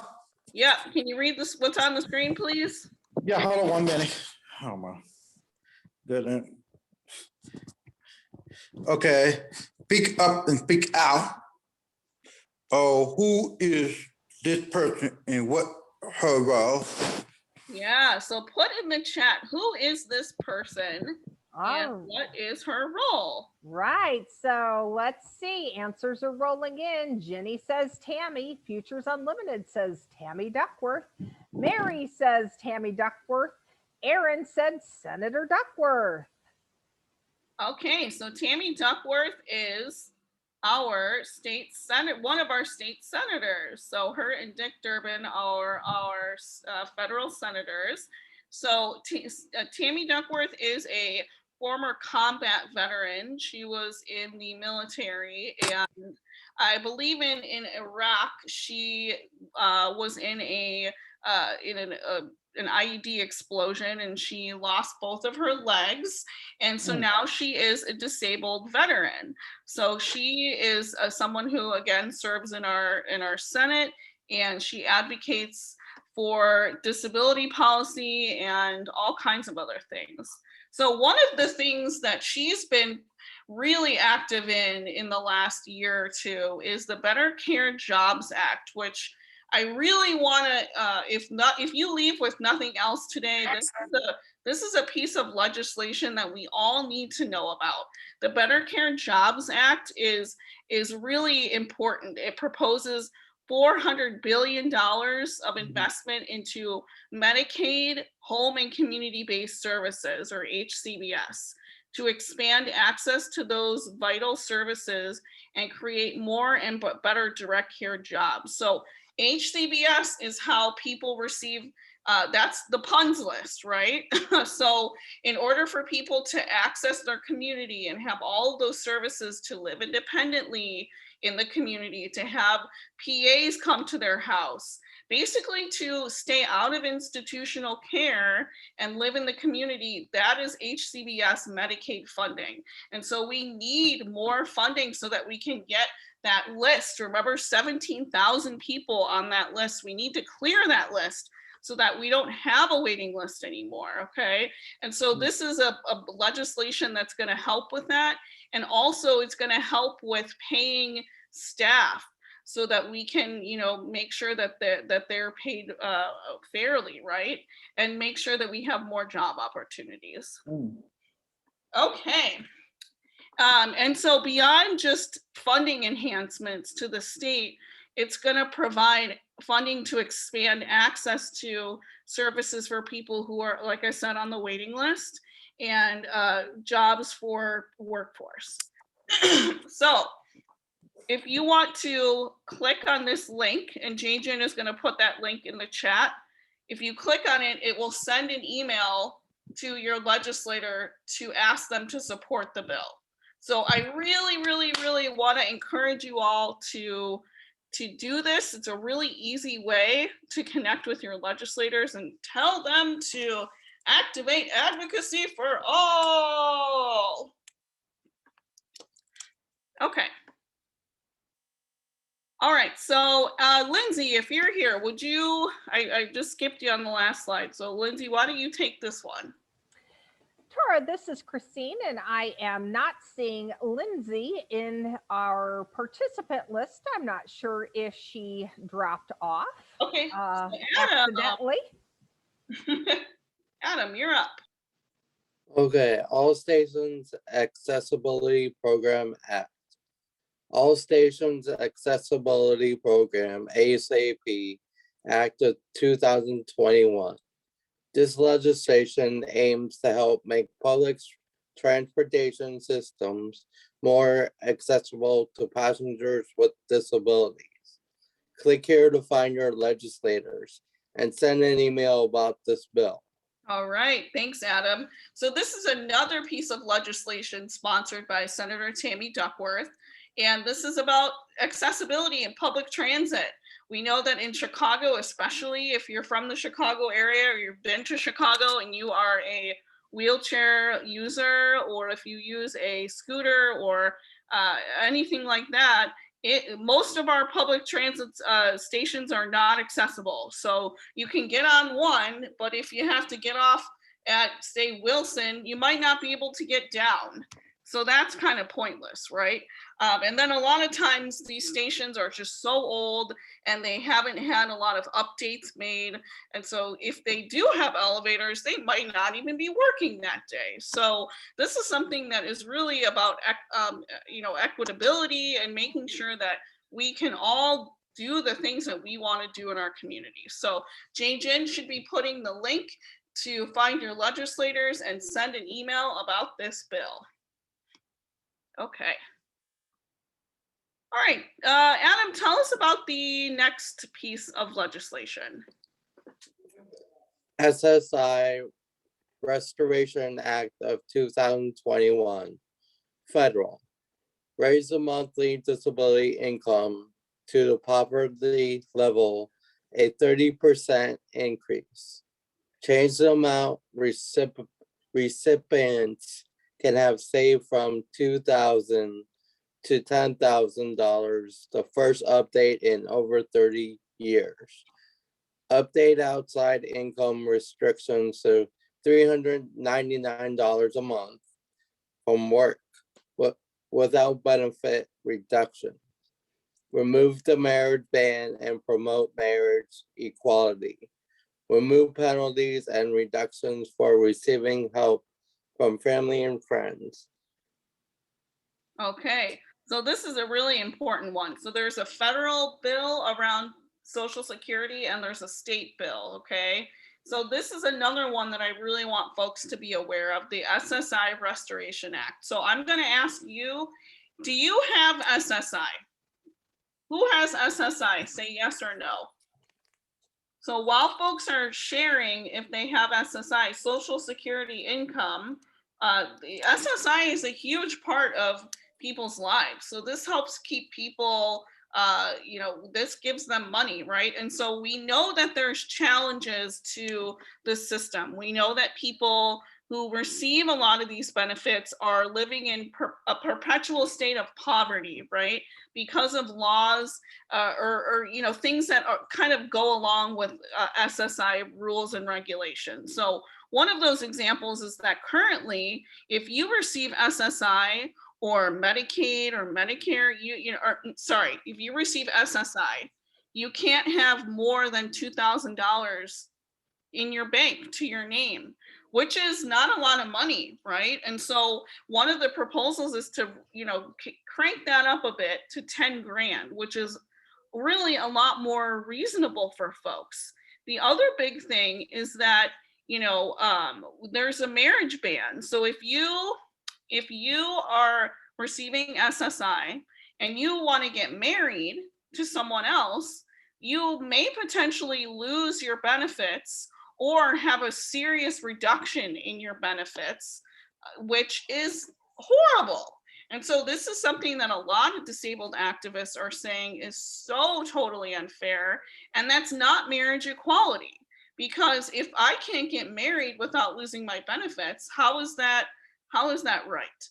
So, I know that happened to me personally when I married my husband. I lost my Medicaid benefits, and that's been a real challenge for me and my family. Luckily, we have certain privileges that, are great, but I know that a lot of people don't have that. And so, for me as an advocate, I want to speak up and speak out so that this doesn't continue, that people need to be able to get married, keep their benefits, they need to live safe, quality lives in their community, and they need to be able to save money and make money, right? So let's say activating advocacy for all. Absolutely. So if you want to connect with your legislators around this, you could text signed PSLOAE to the numbers 50409 to contact your representative. And I just want to make you all aware, I've been looking up other ways that we can just directly email legislators, and I haven't found one yet. But once we do find that, we will send it out to our listserv and everyone who's registered today, okay? Okay, Adam, tell us about the state side of Social Security and how we can advocate for that. Okay, Illinois HB 3920 state, provide a $279 SSI supplement for single person households that gets people with disabilities to the poverty line. Residents of Illinois automatically qualify as a cost of living adjustment. Cost of living adjustment will apply regardless of disability type with proof of documented disability. Undocumented folks can receive the $279 supplement. Wonderful. So this is a state bill that's the Chicagoland Disability Activism Collective and Access Living are really heavily invested in. So JJ's going to put a link where you can track the bill and advocate for that. So the big takeaways here is that poverty, right? We have folks who are living in poverty and are not even at the poverty line. So there's federal numbers of what poverty is considered. And so people with disabilities receiving Social Security income are below that. And so you can imagine that that makes it really hard to do the things you want to do and live a fun, cool life, right? And so the other major thing here is that people that are undocumented, meaning they're immigrants to our country, that they can also receive much needed support, which is really important. So I would encourage you all to follow CDAC, and we can, if JJ, if you want to maybe put their Facebook page or some way that people can connect with them. And also, if you're not already, sign up for the Access Living listserv, because they put out a lot of actions and ways that you can get involved with policy. They do this really cool thing where you just click on a link and it just auto populates, and you just basically fill in all your info and it sends the email for you, which is really easy. So Derek, if you're here, I'd love for you to tell us, we're going to talk a little bit about workforce, which is something that we hear time and time again from self-advocates, that this is a really important issue. Okay. What are some quotes that we have here on the screen? Okay. DSP, Deserve. deserve and living rate. We want good staff. Okay, we want good staff who care about us. Yeah, absolutely. So on the right, we have a picture of a person who is a wheelchair user saying, "Hey, Illinois, we should pay DSPs a living wage." If you agree we should pay DSPs a living wage, tell us how you feel about that. Woo! All right, I see some yeses. All right, cool. So this issue is twofold. If we don't pay our staff living wages, it's going to be harder to recruit a quality workforce. But also we want to make sure that the people who care for us, that we care about them. And part of that is paying them well, right? So this is something that we have been advocating long and hard for. Here's a video on the DSP crisis we're going to watch really quickly. Many people with disabilities rely on direct support professionals, DSPs, to lead full and independent lives in their community. She helps with like grocery shop, helps with like everyday things. Assistance with healthy cooking, maybe just like light house chores around the apartment, and maybe it's just some coaching with how to get to and from work safely. If I didn't have support, I would not be able to go and do stuff. Like be independent. The work DSPs do is vital, and they're underpaid. That means vacancies and high turnover. It's a crisis. For me, the DSP crisis is probably bigger than almost anything. The direct service providers don't have a decent salary right now. They work long hours, and they really need to be paid better. They get paid more at McDonald's or at our local car wash than they do as a DSP. Pay our providers fairly that they can continue to do great work for us. DSPs and people with disabilities deserve more. To get involved, visit thearc.org/joinourfight. Okay, so to stay up to date on this issue, I think Jane is going to put a link in the chat. Click here to view the They Deserve More campaign website. So stay tuned for more information. Many on people that. with disabilities. Oh my goodness, okay. All right, Adam, let's talk about our last piece of legislation that is really important for people in our community. What is it?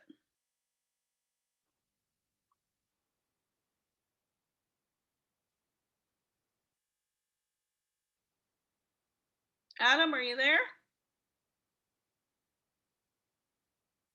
Okay, it looks like Adam is not there. So I'm going to talk about the Equality Act.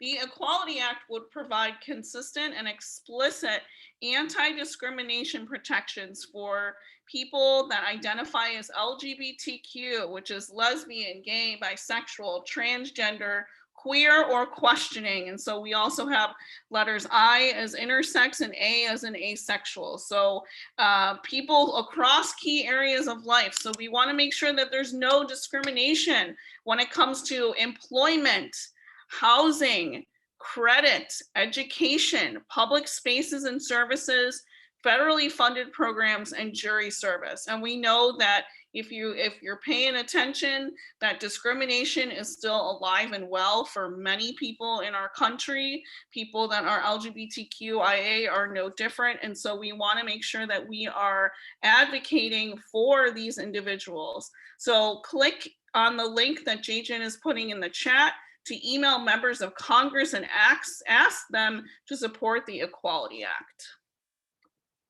All right, so here are two photos, and on the screen it says advocacy works. So we see people who are being removed from their wheelchairs, who are doing sit-ins at legislators' offices, and they are saying, our homes, not nursing homes. So we've got people who are, really putting their bodies and their lives on the line to fight for what they believe in. And of course, that's not always necessary. We don't want it to have to get to that level, but at the same time, we know that advocacy works. And so there's lots of ways that we can be involved in advocacy. We talked about a couple of them before, just by clicking on those links, putting your name in, your zip code, and sending off letters or calling legislators. Those are some really easy kind of softballs that we can hit to make advocacy work. We don't always have to go to these links. And then here are some photos from some events. This one in particular is the Going Home rally. And we've got folks who are talking about my life, my choice. And then it says, speak up and fight with power, don't be afraid.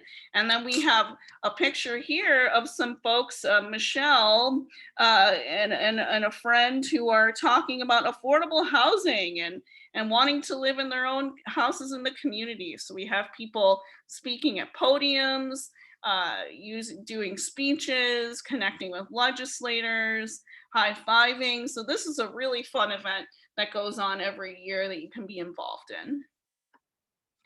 All right, so our next question, Derek, are you there?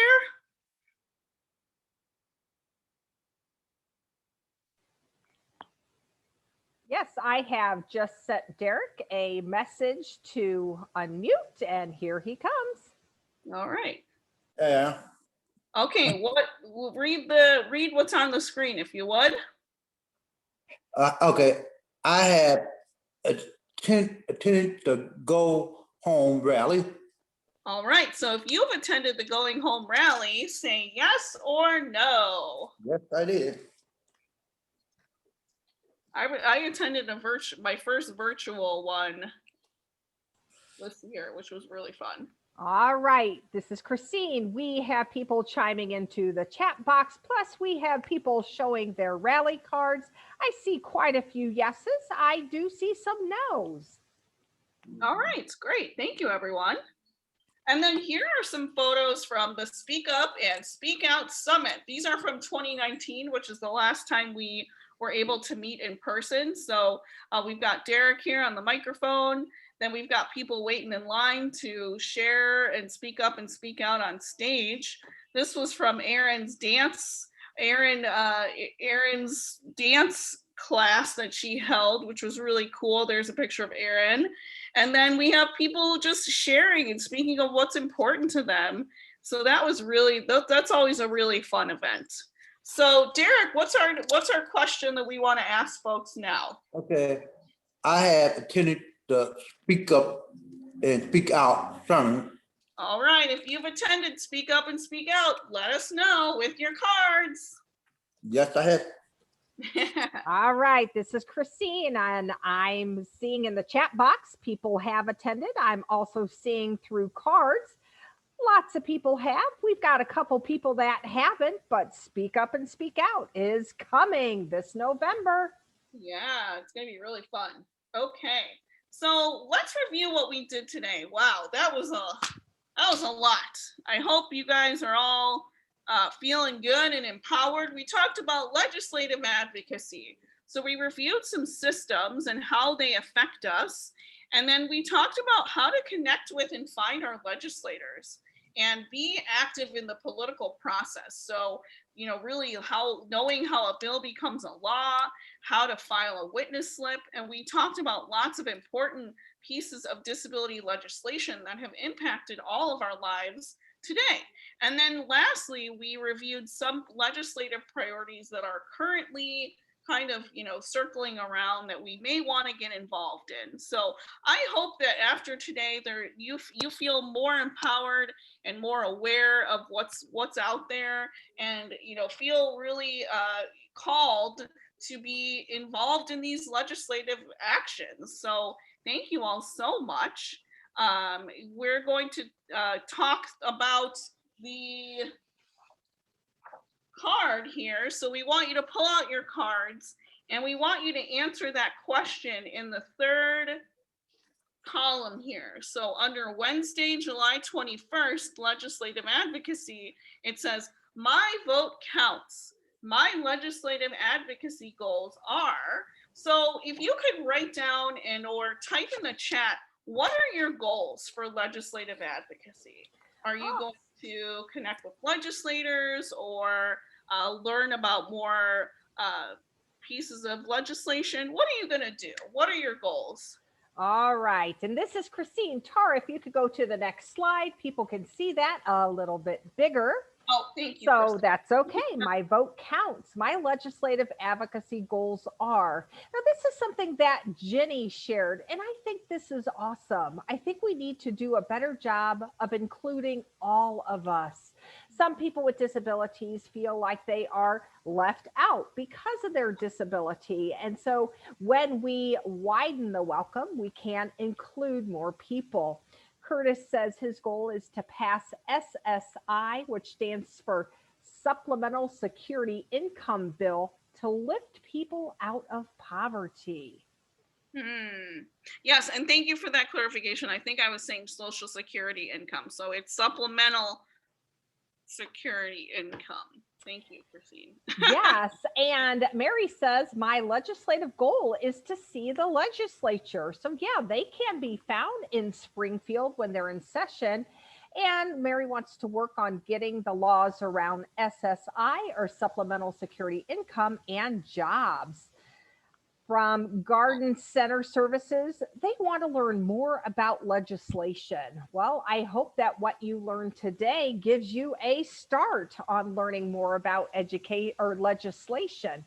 Kevin wants to reach out to his legislator on disability policies. I love that. Is there anyone that's interested in filing a witness slip or learning how to do that? You know, I think that that's a really cool opportunity too. That's definitely something that staff can help with as well. We've had, you know, days where we have folks doing that stuff around the state, which can feel really fun, like you're part of something bigger, right? And Christine, what's that quote that you have on your email? We can do more. Oh, we can do a lot more when we are working together. Oh, absolutely. Yes. Yeah, sure. So we had some other people chime in. They want to, or their legislative advocacy goals are around housing and jobs. Kevin says he's done some advocacy around the They Deserve More campaign. Mm-hmm. A couple of folks at KCCDD in Galesburg have filed witness slips. And that's always really exciting once you file that witness slip to go back and see your name in the record. Your voice counts. Your vote counts. Yes. All right. Thank you, Christine. What a great summary. So show us how you're feeling today at the end of this awesome day. How are you feeling? I'm feeling great. I'm feeling excited. I'm feeling empowered. I hope that you all enjoyed this. Christine, what's our summary here? Let's see. We've got some awesome. Oh, yeah. I see some awesome cards. I saw some yes cards. I saw some activating advocacy for all cards. What a great thing. Yeah. All right. Cool. All right. So, Adam, what's our last speak up and speak out question? What was your favorite thing today? What did you learn? Okay, tell us in the chat. What was your favorite thing about today and what did you learn? So we're going to give it a couple minutes and Christine's going to share some responses with us. And thanks for your work on that, Christine. We appreciate you. Oh, you are quite welcome. I really enjoy seeing what folks have to say and to giving voice to what you have written in the comments. Yeah. I want to share this from Ginny as folks are chiming in. In 2008, Brianna's Law was created in Illinois and now provides coverage for all individuals under age 21 for the diagnosis and treatment of autism spectrum disorders, ASD, up to $36,000 per year. This law was named for Brianna DiCiani, who was diagnosed with autism in 2006 and was denied coverage by her family's health insurance company. I want to create Ginny's Law in Illinois for all individuals over age 21 for the diagnosis and treatment of autism spectrum disorders because all autistic individuals, regardless of age, deserve the right to fair access to services and support in order to have the best quality life possible. Awesome. All right. Thank you. All right. Let's talk about some folks and what they said their favorite thing was. Jermaine liked learning about the SSI bill. Becca liked everything. Thank you, Becca. Felix, he liked learning more about himself and getting to know me. I like that too, Felix. Mary learned about witness slips and legislator and the SSI bill. From Garden Center Services, our favorite thing was hearing about money. I'm going to give that a yes. And learning about legislation and how bills become law. Raymond liked learning about the sex education bill. Kevin liked SSI. Remember, that stands for Supplemental Security Income and Other Priorities. Adam says, I've learned about different ways to advocate for our legislators. Shelley liked how to contact legislators. Bob liked a lot, and thanks for doing this for all of us. Well, Bob, we can't do it without you and everybody else who's chimed in. And Futures said, we like learning about new bills, and we like learning about the Capitol crawl. Yes. Yes. All right. Well, thank you so much. This has been great. This is something that I love the legislative advocacy, and that's something that really gets me jazzed and pumped up. So I feel very empowered when I can file a witness slip or do things from the comfort of my house when I'm not feeling so great. So I'm glad that I was able to share some of my knowledge with you. And again, thank you for sharing your knowledge with me. I learned a lot too today. So coming up tomorrow, we're going to talk about wellness. Jay Jin is going to take over and he's going to share all about COVID safety, healthy living. We've got a great co-presenter named Patty who's going to talk about healthy eating and exercise, movement, mental health and stress reduction, and breathing and relaxation. We're also going to continue to talk about relationships and sexuality, wellness, and advocating for your own health. And lastly, self-care. So thank you all for joining us. Oh, well, we have our... Yay. Okay. Take it over. Now, I am glad everybody has enjoyed today. And so we are thrilled for this part of the day where we are going to share our winners of the rally drawing. So a little bit of a drum roll, and Tara, go ahead and show the screen. Today's rally drawing winner self-advocate is Matt S. Matt S. is at KCCDD in Galesburg, Illinois. Congratulations, Matt.